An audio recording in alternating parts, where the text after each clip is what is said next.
செயல்பட தொடங்குது. அப்படியே என்ன சொன்னாங்கன்னா சுதந்திரத்துக்கு அப்புறம் நம்ம இடஒதுக்கீடு சிஸ்டம் எப்படி எப்படிலாம் இருந்திருக்கு அப்படிங்கிற செயல்பாட பின்னாடி பார்க்கணும். சரிங்களா? சரி, ஓகே. அப்ப 1950 நம்ம தமிழ்நாட்டுல இடஒதுக்கீடு சிஸ்டம் எப்படி இருக்குன்னு பாத்தீங்கன்னா, பிசி மக்களுக்கு எவ்வளவு கொடுத்துருக்காங்க? 25%. அதே மாதிரி எஸ்சி மக்களுக்கு எவ்வளவு கொடுத்துருக்காங்கன்னா 16%. மொத்தமா 41% என்ன பண்றாங்க தமிழ்நாட்டுல இடஒதுக்கீடு சிஸ்டம் இருக்கு. சரிங்களா? அப்போ ஃபர்ஸ்ட் என்ன பண்றாங்க அப்படின்னா 1951 என்ன பண்றாங்க அப்படின்னா செண்பகம் துரைராஜ் வழக்கு 1951 செண்பகம் துரைராஜ் வழக்கு அப்படிங்கிற ஒரு வழக்கு வருது. இந்த வழக்குல என்ன சொல்றாங்க அப்படின்னாட்டா, அதாவது பிசி படிக்கிற ஒரு பொண்ணு அதிக மார்க் எடுத்திருக்கு, எஸ்சி படிக்கிற ஒரு பையன் கம்மியான மார்க் வாங்கினாலும் அவனுக்கு சீட்டு கிடைச்சிட்டு, ஆனா பிசி பொண்ணுக்கு சீட்டு கிடைக்கல.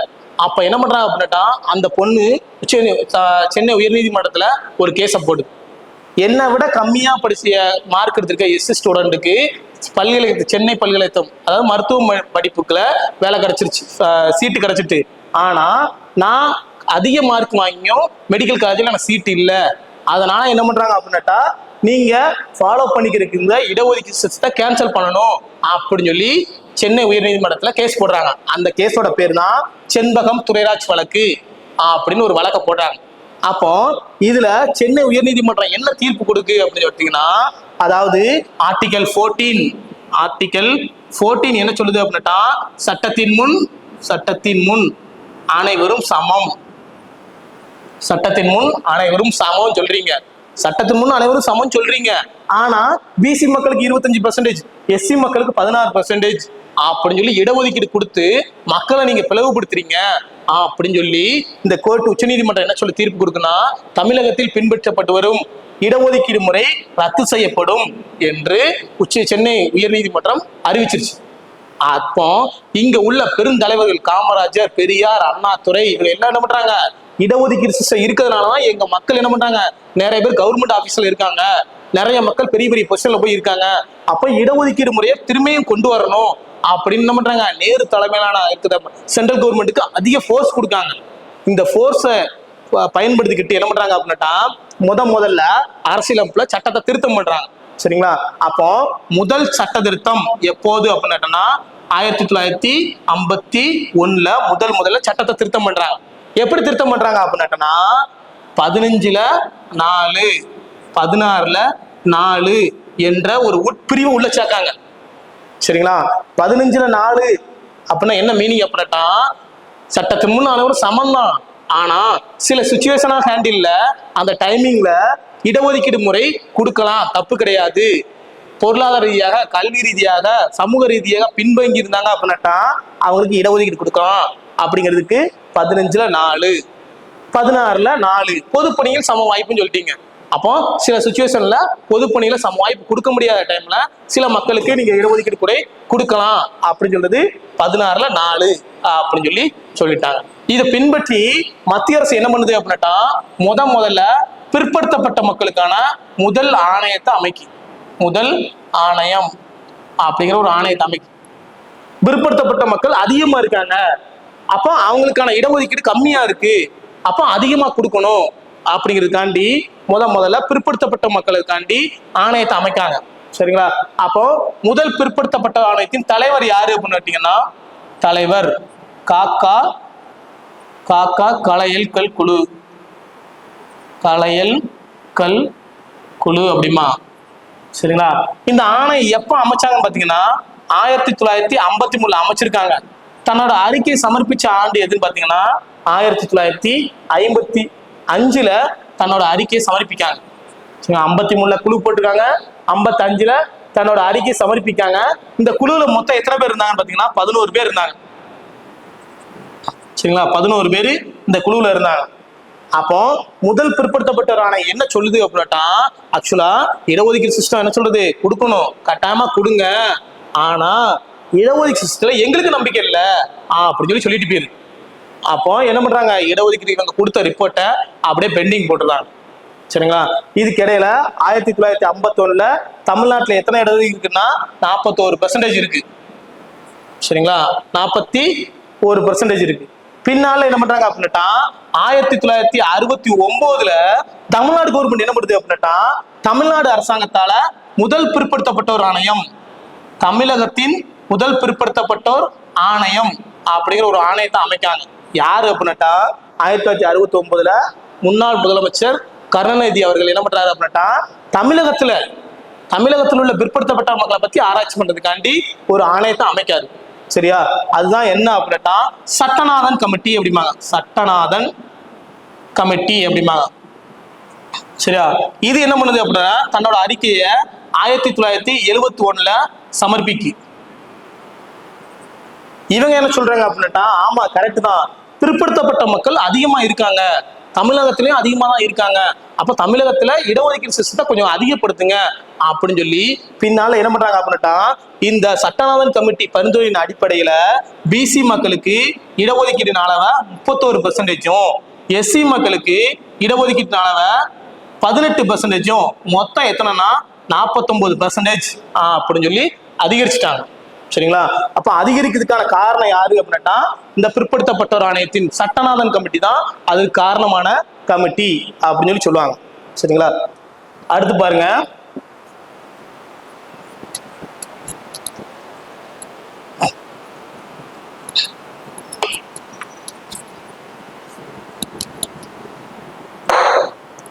இதுக்கப்புறம் 1900 அங்க வரை பார்த்திருப்பீங்க. 1969 சட்டநாதன் கமிட்டி போட்டாங்க. சரிங்களா? பட் 1979 என்ன பண்றாரு அப்படின்னா எம்ஜிஆர் பீரியட். எம்ஜிஆர் என்ன பண்றாங்க அப்படின்னா பிசி மக்களுக்கு 31%, எஸ்சி மக்களுக்கு 18%, மொத்தம் 49% அப்படின்னு சொல்லிட்டீங்க. ஆனா இந்த பிசி மக்களே கிரிமினல் லேயர், நான் கிரிமினல் லேயர் அப்படி 2 பிரிவு இருக்கு. கிரிமினல் லேயர், நான் கிரிமினல் அப்படின்னா வருமானத்தின் அடிப்படையில அவங்க கிரிமினல், வருமானம் கம்மியா இருந்தா நான் கிரிமினல் லேயர் அப்படின்னு சொல்லிட்டாங்க. அப்போ கிரிமினல் லேயர் நீங்க 9,000 ரூபாய் அமௌண்ட் வாங்குனீங்க, சம்பளம் வாங்குனீங்க, வருமானம் வாங்குனீங்க அப்படின்னாட்டா உங்களுக்கு 9,000க்கு மேல வாங்குனீங்க அப்படின்னாட்டா இந்த 31% இடஒதுக்கீடு உங்களுக்கு கிடையாது அப்படின்னு சொல்லி 1979 எம்ஜிஆர் கொண்டு வந்தாரு. கிரிமினல் சிஸ்டம் அப்படிம்பாங்க. அந்த சிஸ்டம் பெரிய என்ன சொல்றது பயங்கரமா பூர்வமா வெடிச்சிருந்தனால அந்த சிஸ்டத்தை என்ன பண்றாரு அப்படியே கிரிமினல் சிஸ்டத்தை அப்படியே கேன்சல் பண்றாரு. கேன்சல் பண்ணிட்டு இவர் என்ன பண்றாரு 1983 2வது பிற்படுத்தப்பட்டோர் ஆணையம், செகண்ட் பேக்வர்ட் கிளாஸஸ் அப்படிம்பாங்க. என்ன கிளாஸ் அப்படின்னாட்டா யாரோட தலைமையில் போடுறாங்கன்னா அம்பாசங்கர் கமிட்டி அப்படிம்பாங்க. அம்பாசங்கர் கமிட்டி அப்படிம்பாங்க. 1983 2வது பிற்படுத்தப்பட்டோர் ஆணையம், செகண்ட் பேக்வர்ட் கிளாஸஸ் அப்படிம்பாங்க. இவர் சொன்ன ஆணையத்தின் அடிப்படையில என்ன பண்றாரு இவர் 1983 கமிட்டி போடுவாங்க. தனது அறிக்கையை 1985 சமர்ப்பிக்காங்க. இந்த டைம்ல யார் முதலமைச்சராக இருக்காருன்னா எம்ஜிஆர் தான் முதலமைச்சராக இருக்காரு. சரியா? இவங்க கொடுக்கிற ரிப்போர்ட்டை பயன்படுத்தி இடஒதுக்கீடு சிஸ்டத்தை அதிகப்படுத்துறாரு. ஆமா நீங்க சொல்றது என்ன பண்றாங்க பிசி மக்கள் அதிகமா தான் இருக்காங்க அப்படின்னு சொல்லிட்டு பிசி மக்களுக்கு என்ன பண்றாரு அப்படின்னா 50% இடஒதுக்கீடு, அதே மாதிரி எஸ்சி மக்களுக்கு 18% அப்படின்னு சொல்லி மொத்தம் 68% அதிகரிச்சுட்டாங்க. சரிங்களா? அப்போ தமிழகத்தில் 68% இடஒதுக்கீடு யாருடைய பரிந்துரையின் அடிப்படையில் அமைக்கப்பட்டது அப்படின்னா 2வது பிற்படுத்தப்பட்டோர் ஆணைய தலைவர் அம்பாசங்கர் கமிட்டியின் தலைமையில் அமைக்கப்பட்டது அப்படின்னு சொல்லி சொல்லணும். சரிங்களா? அதுக்கப்புறம் இதை பின்பற்றி என்ன பண்றாங்கன்னா 1989 கலைஞர் கருணாநிதி முதலமைச்சர் என்ன பண்றாரு அப்படின்னா இது பெரிய என்ன சொல்றாங்க இடஒதுக்கீடு அளவை மாத்தணும் அப்படின்னு சொல்லி பெரிய அளவு போராட்டம் நடக்கு. இந்த போராட்டத்தினால இடஒதுக்கீடு சிஸ்டத்தை என்ன பண்றாங்க அப்படியே மாத்துறாங்க. எப்படி மாத்துறாங்க அப்படின்னா பிசி மக்களுக்கு 50% சொல்லிட்டாங்க. சரிங்களா? எஸ்சி மக்களுக்கு எவ்வளவு சொல்றாங்க 18% அப்படின்ட்டாங்க. எக்ஸ்ட்ராவா என்ன பண்றாங்கன்னா எஸ்டி மக்கள் சொல்றோமா அதுக்கு 1% கொடுத்து மொத்தம் 69% இடஒதுக்கீடு மாத்திட்டாங்க. இதுல இன்னும் மாத்துறாரு. எப்படி மாத்துறாரு அப்படின்னா பிசி மக்களை 2ஆ பிரிக்கிறாங்க. ஒன்னு பிசி, இன்னொன்னு என்ன சொன்னாங்க எம்பிசி அப்படின்னு சொல்லி பிரிக்காங்க. பிசி மக்களுக்கு 30%, எம்பிசி மக்களுக்கு 20% அப்படின்னு சொல்லி இடஒதுக்கீடு சிஸ்டத்தை அப்படியே சேஞ்ச் பண்றாங்க. சரிங்களா? அப்போ 1989 கலைஞர் கருணாநிதி அவர்கள் என்ன பண்றாருன்னா பிசி மக்களுக்கு 50% இடஒதுக்கீடு, எஸ்சி மக்களுக்கு 18% இடஒதுக்கீடு, எஸ்டி மக்களுக்கு 1% இடஒதுக்கீடு, புதுசா ஒரு பிரிவை கொண்டு வந்து எஸ்டி மக்களுக்கு 1% இடஒதுக்கீடு கொடுக்காரு. அதுவும் இல்லாம பிசி கேட்டகரி என்ன பண்றாருன்னா 2 டைப்ஸா பிரிக்காரு. ஒன்னு பிசிக்கு 30%, எம்பிசிக்கு 20%, மொத்தம் 69% இடஒதுக்கீடை கொண்டு வந்திருக்காரு. சரியா? அப்ப தமிழகத்தில் 69% இடஒதுக்கீடை கொண்டு வந்த முதலமைச்சர் யாருன்னா கலைஞர் கருணாநிதி அவர்கள் தான் கொண்டு வந்தாங்க. சரியா? அப்ப இப்போ தமிழ்நாட்டுல எவ்வளவு பர்சன்டேஜ் இருக்குன்னா 69% தான் இருக்கு. இப்போ வரைக்கும் நடைமுறைகள் எப்படி? பிசி, எஸ்சி, எஸ்டி இந்த ஃபாலோ தான் என்ன பண்றாங்க.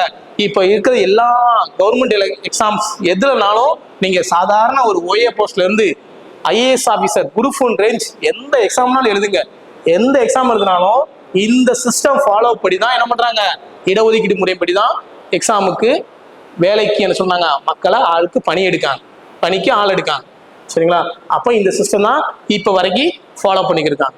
இதுக்கு இடையில என்ன பண்ணிருக்காங்க அப்படின்னா 1979 செகண்ட் பேக்வர்ட் கிளாஸஸ் மத்திய அரசு 2வது பிற்படுத்தப்பட்டோர் ஆணையம், பிசி ஆணையம், 2வது பிற்படுத்தப்பட்டோர் ஆணையம் மத்திய அரசுல. சரிங்களா? அது யாரோட தலைமையில போடுறாங்கன்னா மண்டல் என்ற ஒரு தலைமையில என்ன பண்றாங்கன்னா இந்த குழு ஒண்ணு போடுறாங்க.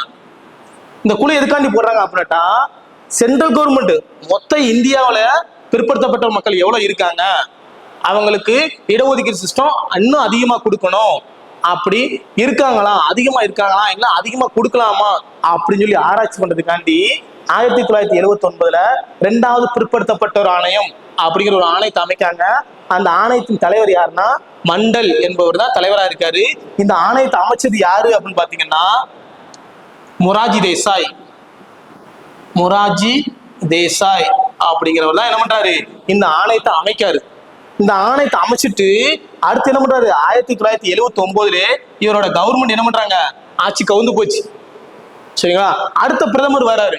அடுத்த பிரதமர் யாரு, 1980 சரண் சிங் அப்படிங்கிறவர் வராரு.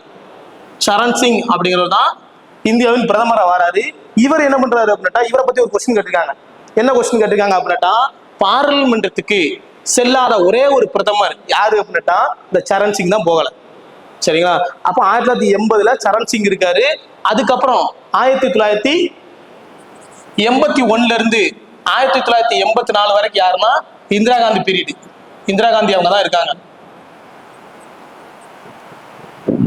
அப்போ இது யாரு, மொராஜி தேசாய். இந்த குழு போட்டது யாருன்னா மொராஜி தேசாய். ஆக்சுவலா காங்கிரஸ் இல்லாத முதல் பிரதமர் யாருன்னு கேட்டா மொராஜி தேசாய் தான். சரிங்களா? 1977 இருந்து 1979 வரைக்கும் யார் இருப்பாங்க, இந்த மொராஜி தேசாய் தான் பிரதமரா இருப்பாரு. ஆக்சுவலா 1977க்கு முன்னாடி வரைக்கும் இந்த மொராஜி தேசாய் யாரோட கூட இருப்பாங்கன்னா இந்திரா காந்தி கூட இருப்பாங்க. இந்திரா காந்திட்ட பிரிஞ்சு வந்து இந்திரா காந்திக்கே எதிர்ப்பு தெரிவிச்சு ஒரு அரசாங்கத்தை அமைச்சவர் தான் யாரு அப்படின்னா மொராஜி தேசாய். பின்னால அதிகாரம் இல்லாதனால, போதுமான வாக்குகள் இல்லாதனால ஆட்சி கவுந்து போச்சு. அடுத்து சரண் சிங் வராரு. சரண் சிங்க்கு அப்புறம் திரும்பியும் இந்திரா காந்தி வராங்க. அப்போ மொராஜி தேசாய் அமைச்ச குழுவை இந்திரா காந்தி ஏத்துக்கிடுவாங்கன்னு கேட்டா கட்டாயமா ஏற்றுக்கிட மாட்டாங்க. சரியா? அதுக்கப்புறம் இவங்க பையன், இந்திரா காந்தியோட பையன் 1984 இருந்து 1989 வரைக்கும் ராஜீவ் காந்தி இருக்காரு. ராஜீவ் காந்தி வராரு. இவரு என்ன பண்றாரு, மண்டல் குழுவோட பரிந்துரைய எதுவுமே எடுத்துக்கல, அப்படியே கடப்ப போட்டு வச்சுட்டாங்க. சரியா? பின்னால என்ன பண்றாரு, 1990 யார் வரா, விபி சிங் அப்படிங்கிறவரு உள்ள வாராரு, பிரதமரா வாராரு. இவர் வந்த உடனே என்ன பண்றாரு, மண்டல் குழுவோட பரிந்துரைய அப்படியே ஏத்துக்கிட்டு என்ன பண்றாரு அப்படின்னா பிற்படுத்தப்பட்ட மக்களுக்கு என்ன பண்றாரு 27% இடஒதுக்கீடு கொண்டு வந்து அமல்படுத்துறாரு. சரிங்களா? அப்ப மண்டல் குழு பரிந்துரையின் அடிப்படையில தான் 27% இடஒதுக்கீடு கொண்டு வராங்க. அவங்க கொண்டு வந்த 27% இடஒதுக்கீட இவங்க கவர்மெண்ட் ஏத்துக்கிட மாட்டேன்னுச்சு.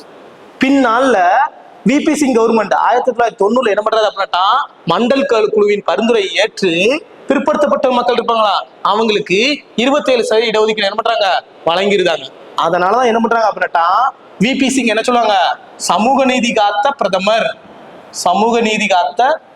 பிரதமர் என்று அழைக்கப்படுவர் யாருன்னா விபி சிங். சரிங்களா? இந்த இடஒதுக்கீடு கொடுத்ததுனால இவங்கிட்ட ஆட்சியில இருந்த இவங்கிட்ட எம்பியா இருந்தவங்களே என்ன பண்ணிட்டாங்க, இதுக்கு எதிர்ப்பு தெரிவித்து என்ன பண்ணிட்டாங்க, வெளியேறிட்டாங்க. இதனால ஒரு வருஷம் தான் பிரதமரா இருப்பாரு விபி சிங். ஒரு வருஷம் 1990 தான் இருப்பாரு. மறுபடியும் 1991 வேற கவர்மெண்ட் மாறிடும். சரியா? நரசிம்மராவ் அடுத்த பிரதமரா வந்துருவாரு. சரியா? நமக்கு என்ன கொஸ்டின் அப்படின்னா, விபி சிங் அப்படிங்கிறவர் என்னன்னா சமூக நீதி காத்த பிரதமர் அப்படிம்பாங்க.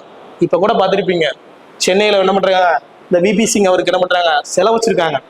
ஏன் செலவு வச்சிருக்காங்கன்னா, சமூக நீதிக்கே என்ன சொல்றாங்க, தமிழ்நாடு தான் முன்னோடி. அப்போ இந்த 27% இடஒதுக்கீடு காரணமே யாரு அப்படின்னா விபி சிங் கவர்மெண்ட் தான். அதனால என்ன பண்றாங்க, அவருக்கு அந்த சிலையை வச்சுட்டாங்க. சரியா? சரி, ஓகே.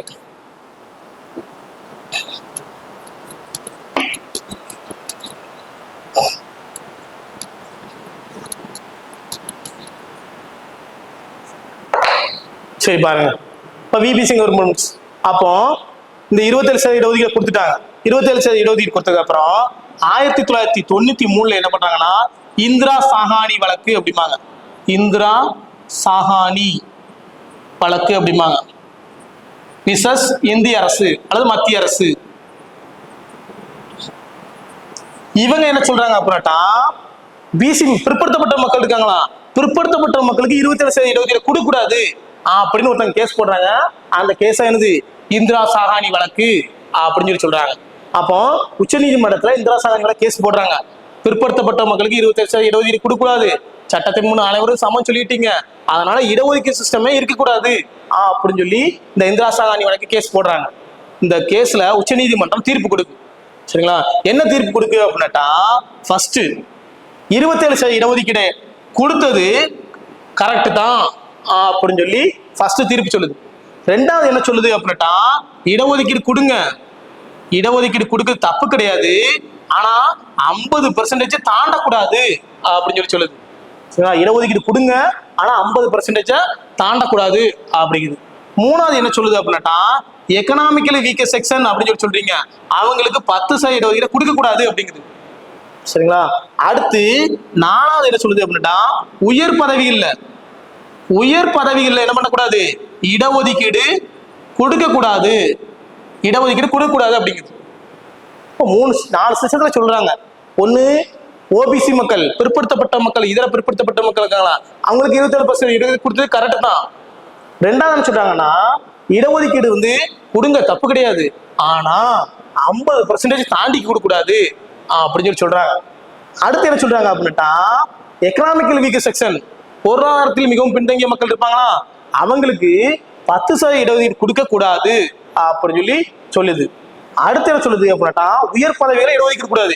இப்ப எக்ஸாம்பிளுக்கு ஒரு PC exam, police exam, PC exam எழுதுறீங்க, நீங்க பாஸ் ஆகி எஸ்ஐ பிசிக்கு போயிட்டீங்க, மறுபடியும் எஸ்ஐ எக்ஸாம் உயர் பதவி எழுதுறீங்களா, அந்த டைம்ல என்ன பண்ணக்கூடாது, இடஒதுக்கீடு சிஸ்டத்தை ஃபாலோ பண்ணக்கூடாது அப்படின்னு சொல்லி இந்திரா சாஹானி வழக்குல உச்ச நீதிமன்றம் தீர்ப்பு கொடுத்துட்டு, இந்த டைம்ல 1993 இந்த டைம்ல 1989 தமிழ்நாடு எவ்வளவு கொடுத்தாங்க, 69% கொடுத்துக்கிட்டு இருந்தாங்க. இங்க என்ன சொல்லிருக்காங்க, 50% தாண்டக்கூடாதுன்னு இருக்காங்க. நம்மளுக்கு என்ன கொடுத்துருக்காங்க, 69% இடஒதுக்கீடு கொடுத்துருக்காங்க.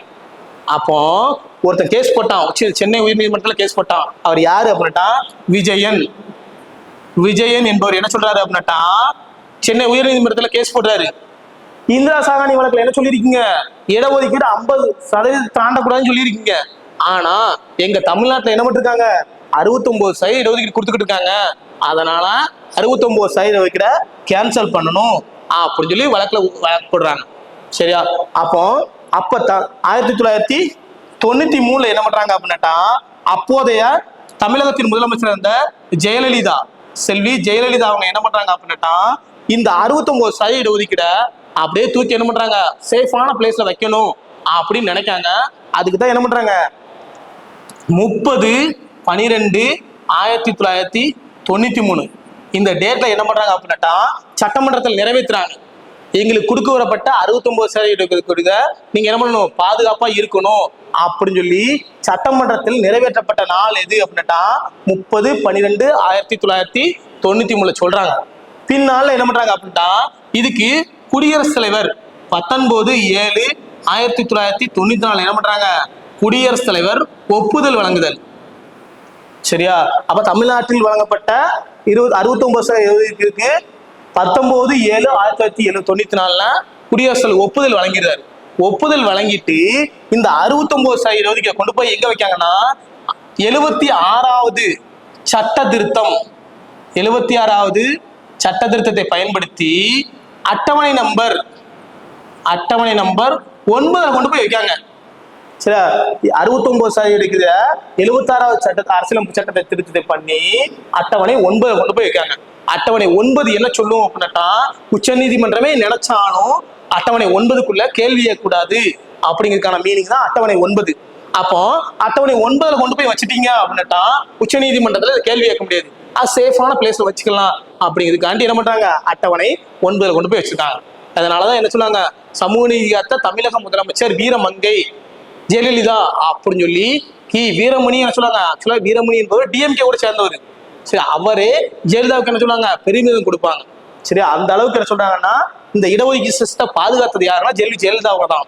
அவங்க தான் என்ன பண்றாங்க, இந்த 69% இருக்கு பிரச்சனை வரும்போது என்ன பண்ணாங்க, 30/12/1993 சட்டமன்றத்துல நிறைவேற்றி 19/7/1994 என்ன பண்றாங்க, குடியரசுத் தலைவருக்கு அனுப்பிடிச்சாங்க. சரி, இந்த டைம்ல பிரதமரா இருக்குது யாரு, 1991 இருந்து 1996 வரைக்கும் யார் இருப்பா, நரசிம்மராவ் இருப்பாரு. நரசிம்ம ராவ். இந்த நரசிம்மராவ் யாரோட கூட்டணியில் இருப்பாங்கன்னா செல்வி ஜெயலலிதாவோட கூட்டணியில் இருப்பாங்க. அதனால என்ன குடியரசுல உடனே ஓகே பண்றாரு. குடியரசுல ஓகே பண்ணி 76வது அரசியலமைப்பு சட்டத்தை பண்ணி அட்டவணை 9 வைக்கப்பட்டது. அப்ப திரும்ப கேஸ் வருது. திரும்ப கேஸ் வரும்போது என்ன சொல்றது அப்படின்னா, இனிமேல் இந்த 69% இடஒதுக்கீடு 1992 முன்தேதியிட்ட செயல்பாடு அப்படின்னு சொல்லி 69% இடஒதுக்கீட கேன்சல் பண்ணதுக்கு உச்ச நீதிமன்றம் மறுப்பு தெரிவிச்சிட்டு, அதாவது 1992க்கு அப்புறம் இனிமேல் நீங்க இடஒதுக்கீடு கொடுத்தீங்க அப்படின்னா 50% தாண்டக்கூடாது அப்படின்னு சொல்லி 1992 அறிவிச்சிட்டாங்க. இதுக்கு அப்புறம் என்ன பண்றாங்கன்னா, இப்போ சென்ட்ரல் கவர்மெண்ட்ல மத்திய அரசுல இடஒதுக்கீடு எப்படி இருக்குன்னு பாத்தீங்கன்னா ஓபிசி அப்படின்னு சொல்லுவாங்க. ஓபிசி மக்களுக்கு 27%. சரிங்களா, அடுத்து எஸ்சி மக்களுக்கு எவ்வளவு பர்சன்டேஜ் கொடுப்பாங்க, எஸ்சி மக்களுக்கு எஸ்சி மக்களுக்கு எவ்வளவுனா 15.5%. சரிங்களா, எஸ்டி மக்களுக்கு எவ்வளவு பர்சன்டேஜ்னா 7.5%. இவ்வளவுதான். மொத்தம் எவ்வளவு இருக்கு, 49.5%. சரி, 15 தான் கரெக்டாக தானே வரும். 7, 10, 20, 30, 37, 40, 42, 49.5. அப்போ ஓபிசி மக்களுக்கு 27%, எஸ்சி மக்களுக்கு 15%, எஸ்டி மக்களுக்கு 7.5% அப்படின்னு சொல்லி 49.5% எழுது மத்திய அரசுல இருக்கு. அதே இது நம்ம தமிழ்நாட்டில் எத்தனை பார்த்தோம், பிசிக்கு எவ்வளவு 30%, எம்பிசிக்கு 20%, எஸ்சிக்கு 18%, அதே மாதிரி எஸ்டிக்கு 1%, மொத்தம் 69% ஒதுக்கீடு தமிழ்நாட்டில் பின்பற்றாங்க. சரியா, பின்னால என்ன பண்றாங்க அப்படின்னாட்டா, அப்புறம் 2009 என்ன பண்றாங்க அப்படின்னாட்டா, 2009 யாருன்னா கருணாநிதி என்பவர் என்ன பண்றாரு அப்படின்னா, முன்னாள் முதலமைச்சர் என்ன பண்றாரு அப்படின்னா, பிசிக்கு எவ்வளவு 30%, எம்பிசிக்கு எவ்வளவு 20%, எஸ்சிக்கு எவ்வளவு 18%, எஸ்டிக்கு எவ்வளவு 1% அப்படின்னு பெர்சன்டேஜ் பிடிச்சு 69% இடஒதுக்கீட நடைமுறைப்படுத்திட்டாரு. நடைமுறைப்படுத்ததுக்கு அப்புறம் இவர் என்ன பண்றாரு, முன்னாள் முதலமைச்சர் கருணாநிதி என்ன பண்றாரு அப்படின்னா, இந்த எஸ்சி கேட்டகரி 18% இருக்கா, இந்த பெர்சன்டேஜ் என்ன பண்றாரு அப்படின்னா அப்படியே உள் இடஒதுக்கீட கொடுக்காரு. எப்படி கொடுக்காரு அப்படின்னா, எஸ்சிக்கு 15%, எஸ்சிஏ அப்படின்னு ஒரு உள் இடஒதுக்கீடு கொடுத்து அவங்களுக்கு 3%. இது யாரு அப்படின்னா அருந்ததி இன மக்கள் அப்படின்னு சொல்லுவாங்களா, அந்த மக்களுக்கு எவ்வளவு பர்சன்டேஜ்னா 3% இடஒதுக்கீடு கொடுத்துருக்காங்க. எஸ்சி மக்களுக்கு 15% அப்படின்னு சொல்லி உள் இடஒதுக்கீடு கொடுத்துருக்காங்க. இப்ப கூட ரீசெண்டா என்ன சொல்றது, உச்ச நீதிமன்றத்துல இப்படி உள் இடஒதுக்கீடு கொடுக்க கூடாது அப்படின்னு சொல்லி உச்ச நீதிமன்றத்துல ஒரு கேஸ் போட்டிருந்தாங்க. சரிங்களா, அப்ப நேத்து கூட ஒரு 2 நாளைக்கு முன்னாடி என்ன பண்றாங்க, தீர்ப்பு வெளியானுச்சு. ஆக்சுவலா உள் இடஒதுக்கீடு மாநில அரசு கொடுக்கூடாது அப்படின்னு சொல்லி தீர்ப்பு முன்னாடி சொல்லியிருந்தாங்க. இப்ப என்ன சொல்லிருக்காங்க அப்படின்னா, உச்ச நீதிமன்றம் உள் இடஒதுக்கீடு மாநில அரசே கொடுக்கலாம். அப்போ எஸ்சிஏ கொடுத்துப்பட்ட 3% இடஒதுக்கீட ஓகே பண்ணிட்டாங்க.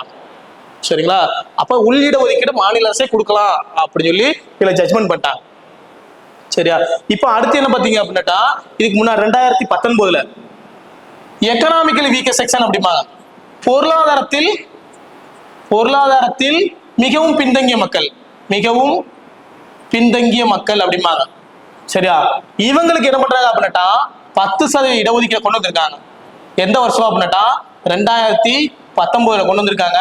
எத்தனாவது சட்ட திருத்தம் பார்த்தீங்கன்னா 103வது சட்ட திருத்தத்தை பயன்படுத்தி 10% இடத்தை உதவிக்கிற எக்கனாமிக்கல் வீக்ஷன் கொண்டு வந்திருக்காங்க. சரியா, அது குடியரசுக்கு ஓகே சொல்லி தற்போது என்ன பண்றாங்க, எக்கனாமிக் செக்ஷனுக்கு நடைமுறைக்கு வந்துட்டு. அப்போ இதுக்கு முன்னாடி 49.5% இடஒதுக்கீடு இருந்துச்சு. இப்ப எவ்வளவு இருக்குன்னா இந்த எக்கனாமிக் வீக் செக்ஷன் சேர்த்து 10%. அப்ப மத்திய அரசுல 59.5% இடஒதுக்கீடு இப்ப இருக்கு. தமிழ்நாட்டுல 69% இடஒதுக்கீடு இருக்கு. சரிங்களா, அப்ப இடஒதுக்கீடு சிஸ்டம் தான் ரொம்ப ரொம்ப முக்கியமானது. இப்ப வரைக்கும் இடஒதுக்கீடு சிஸ்டம் தான் ஃபாலோ பண்ணிக்கிட்டு இருக்காங்க. அப்ப இடஒதுக்கீடு சிஸ்டம் இருக்கிறதுனாலதான் அனைத்து தரப்பு மக்களும் ஒரு கவர்மெண்ட் ஆபீஸுக்குள்ள இருக்காங்க. அதனால நிறைய கரப்ஷன் கம்மி பண்ணலாம், நிறைய பாகுபாடை குறைக்கலாம். ஆர்டிகல் 14 என்ன சொல்லுது, சட்டத்தின் முன் அனைவரும் சம்மம் சொல்லுது. அப்போ ஒரு ஆபீஸ்க்குள்ள எல்லா மக்களும் இருந்தாதான் அங்க சம்மம் இருக்க முடியும் அப்படின்னு சொல்லுது. அதே மாதிரி ஆர்டிகல் 16 என்ன சொல்லுது, 16 என்ன சொல்லுதுன்னா பொதுப்பணியில் சம வாய்ப்புன்னு சொல்லுது. அப்போ வாய்ப்பு கொடுத்தா தான், எல்லா மக்களையும் வாய்ப்பு கொடுத்தா தான் அனைத்து தரப்பு மக்களும் உள்ள போய் என்ன சொல்றாங்க, வேலை பார்க்க முடியும் அப்படின்னு சொல்றாங்க. அப்போ இடஒதுக்கீடு சிஸ்டம் பாலிசி இருக்கிறதுனாலதான் தமிழ்நாடு என்ன பண்ணுது, மற்ற மாநிலங்கள்லாம் முன்னோடியா இருக்கு. இப்ப பார்த்திருப்பீங்க, ஆசியாவின் டெட்ராய்டு அப்படின்னு சொல்றாங்க, தமிழ்நாடு தான் சொல்றாங்க. ஆசியாவின் டெட்ராய்டே தமிழ்நாடு தான். சரியா, வங்கிகளின் தலைநகரம் எது, தமிழ்நாடு தான். சரிங்களா, அப்போ மருத்துவம் மெடிக்கல் ஹப் அப்படிம்பாங்க. அப்போ மெடிக்கல் ஹப் எது, நம்ம தமிழ்நாடு தான். சரிங்களா, அப்போ அவ்வளவுக்குள்ள என்ன சொல்றது, நிறைய முக்கியத்துவம் வாய்ந்த மெம்பர்ஸ் எல்லாம் அதிக முக்கியத்துவம் கொடுக்குறதுக்கு எதுனா இந்த இடஒதுக்கீடு சிஸ்டம் கொடுக்கறதுனாலதான் நிறைய மக்கள் இன்னுக்கும் முன்னேறி வராங்க. சரியா, இப்போ இடஒதுக்கீடு சிஸ்டம் நல்ல சிஸ்டம். அந்த சிஸ்டம் இருக்க போய் தான் நிறைய தரப்பு மக்கள் இந்த பிசி கேட்டகரி எம்பிசி பிடிச்சிருக்காங்களா, இவங்க எல்லாத்துக்குமே இடஒதுக்கீடு சிஸ்டம் கொடுத்துதான் மக்கள் என்ன பண்றாங்க, உள்ள போயிருக்காங்க. சரியா, சரி, ஓகே. இடஒதுக்கீடு சிஸ்டம் இந்த கிளாஸ்ல பார்த்துட்டோம். அடுத்தடுத்த கிளாஸ்ல அடுத்தடுத்த இதுல பார்க்கலாம். அப்போ இந்த இடஒதுக்கீடு சிஸ்டம் பத்தி நல்லா படிச்சு வச்சுக்கணும். ஏன் அப்படின்னாட்டா கட்டாயமா கொஸ்டின் இருக்கும். ஆக்சுவலா தமிழ்நாடு நடத்துற எக்ஸாம்ஸ் எல்லாருமே கொஸ்டின்ஸ் இருக்கு தெரியுமா, அந்த கொஸ்டின்ஸ்ல கூட சமூக நீதி இருக்கு அப்படிம்பாங்க. ஆக்சுவலா சமூக நீதினா என்ன மீனிங், இப்போ ஸ்டாலின் அவர் சொல்றாங்க, முதலமைச்சர் ஸ்டாலின் அவர் சொல்றாரு திராவிட மாடல் ஆட்சி அப்படின்னு சொல்றாரு. அப்படின்னா என்ன மீனிங், நாங்க சமூக நீதி ஆட்சியை நடத்துறோம் அப்படின்னு சொல்றாரு. அப்படின்னா என்ன மீனிங் அப்படின்னா, சமூக நீதிக்கான பொருள் என்ன அப்படின்னாட்டா சமம், ஈக்குவாலிட்டி அப்படிம்பாங்க. நாங்க ஒரு திட்டம் கொண்டு வரோம் அப்படின்னாட்டா அனைத்து தரப்பு மக்களையும் கொண்டு போய் சேரணும். அப்ப அனைத்து தரப்பு மக்களையும் சேர்ந்தாதான் அது சமூக நீதிக்கான பொருள் அப்படிம்பாங்க. இப்போ எக்ஸாம்பிளுக்கு ரேஷன் கார்டு எடுத்துக்கோங்களேன். ரேஷன் கார்டு நம்ம தமிழ்நாட்டை மட்டும்தான் பொது உலகளவிய பொது விலை திட்டம் அப்படிம்பாங்க, மற்ற இடத்துலாம் பொது விநியோக திட்டம் அப்படிம்பாங்க. சரிங்களா, அப்ப என்ன சொல்றது அப்படின்னா தமிழ்நாட்டை மட்டும்தான் ரேஷன் கார்டு எல்லா தரப்பு மக்களுக்கும் உண்டு. பிசியா இருந்தாலும் ஒரே ரேஷன் கார்டு தான், எம்பிசியா இருந்தாலும் ஒரே ரேஷன் கார்டு தான், எஸ்டியா இருந்தாலும் ஒரே ரேஷன் கார்டு தான், எஸ்டியா இருந்தாலும் ஒரே ரேஷன் கார்டு தான். சரியா, ஆனா மற்ற மாநிலங்களை எடுத்துக்கிட்டீங்கன்னு வச்சுக்கோங்க, 3 டைப்ஸா பிரிச்சிருப்பாங்க. ஒண்ணு வறுமை கோட்டுக்கு மேல இருக்கிறவங்களுக்கு ஒரு ரேஷன் கார்டு, வறுமை கோட்டுல இருக்கவங்களுக்கு ஒரு ரேஷன் கார்டு, வறுமை கோட்டுக்கு கீழே இருக்கவங்களுக்கு ஒரு ரேஷன் கார்டு அப்படின்னு சொல்லி தனித்தனியா பிரிச்சிருப்பாங்க. அப்ப என்ன சொல்றா அப்படின்னாட்டா இந்த தமிழ்நாடு தான் என்ன சொல்றது, சமூக நீதியோட பிறப்பிடமே தமிழ்நாடு தான். அந்த மண்டல் இருக்கா தெரியுமா, 27% இடஒதுக்கீடு, அந்த 27% இடஒதுக்கீடை கொண்டு வந்த மண்டலே என்ன சொல்ற அப்படின்னாட்டா தமிழகம் தான் இடஒதுக்கீடின் தாயகமே. அப்படி ஒரு முகவரியே, சமூக நீதியின் பிறப்பின் முகவரியே தமிழ்நாடு தான் அப்படின்னு சொல்லி சொல்றாரு. அதுக்குதான் இப்போ உலக நடைமுறையில் உள்ள தமிழ்நாடு அரசு கொண்டு வர திட்டங்கள் எல்லாமே சமூக நீதி பார்வையில கொண்டு வருவாங்க. சரிங்களா, அப்போ அந்த மாதிரி பண்ணாதான் நம்ம மக்கள் முன்னாடி வர முடியும். எக்ஸாம்பிளுக்கு நம்ம டிஎன்பிஎஸ்சி கொஸ்டின்ஸ் இருக்கு, இந்த கொஸ்டின்ஸே எப்படி எடுப்பாங்க அப்படின்னா சமூக நீதி அடிப்படையில தான் எடுப்பாங்க. சரிங்களா, நீங்க சும்மா நினைக்கக்கூடாது. ஒரு கொஸ்டின்ஸ் எடுக்காங்க அப்படின்னா அந்த கொஸ்டின்ஸ்க்கு பின் அர்த்தங்கள் இருக்கு. இப்போ எக்ஸாம்பிளுக்கு என்ன சொல்றது, பரியேறும் பெருமாள் அப்படின்னு ஒரு படம் இருக்கு, அந்த படத்துல இருந்து ஒரு கொஸ்டின் கேட்டுருந்தாங்க. சரிங்களா, பரியேறும் பெருமாள் படத்தின் திரைப்பட தயாரிப்பாளர் யாருன்னு கேட்டிருந்தாங்க. அந்த கொஸ்டின்லாம் ஏன் கேட்கணும், அப்ப ஏன் கேட்கறான் அப்படின்னாட்டா அந்த படத்தை பார்த்தவங்களுக்கு தெரியும், அந்த படம் சமூக நீதி சொல்ல வருது. எல்லாரும் ஈக்குவாலிட்டியா இருங்க, எல்லா கேஸ்ட் மக்களும் ஒண்ணுதான், நீங்க மேல்தட்டு மக்கள் இவங்க கீழ்த்தட்டு மக்கள் அப்படின்னு யாரையும் பிரிக்க கூடாது, எல்லா மக்களும் ஈக்குவல் தான் அப்படின்னு சொல்லி அந்த படத்தை சமூக நீதி அடிப்படையில் எடுத்திருக்காங்க. அது நீ பாத்திருக்கியா, அந்த படம் உனக்கு தெரியுதா அப்படின்னு சொல்லி கேள்விப்படுறது தான் அந்த கொஸ்டின்ஸ் கேட்காங்க. பெரும்பாலும் பெண்களை கொஸ்டின்ஸ் வைப்பாங்க, உடல் ஊனமுற்றவர்களுக்கு கொஸ்டின் வைப்பாங்க, குழந்தைகளை கொஸ்டின்ஸ் வைப்பாங்க. அப்போ இந்த மாதிரி போக்சோ சட்டம் அடிக்கடி கேட்கற கொஸ்டின் போக்சோ சட்டம் இதெல்லாம் ஏன் கேட்கறாங்க, அப்போ இந்த கொஸ்டின்ஸ் எல்லாம் நீ தெரிஞ்சு வச்சிருக்கியா, இது மூலியமா என்ன சொல்றது, நீ சமூகத்துல மற்றவங்களுக்கு நீ சொல்லிக் கொடுக்கணும் அப்படிங்கிறதுக்காக இந்த மாதிரி கொஸ்டின்ஸ் எல்லாம் கேட்காங்க. சரிங்களா, அப்போ நீங்க என்ன பண்ணணும் அப்படின்னா கொஸ்டின்ஸை நல்லா புரிஞ்சு அது மூலியமா தெரிஞ்சுக்கணும். சரிங்களா, அப்போ இடஒதுக்கீடு சிஸ்டம் நல்லதா கெட்டதான்னு கேட்டா கட்டாயமா நல்லதுன்னு சொல்லணும். சரிங்களா, சரி பார்க்கலாம், அடுத்தடுத்த கிளாஸ்ல நம்ம கண்டினியூ பார்க்கலாம். சரி.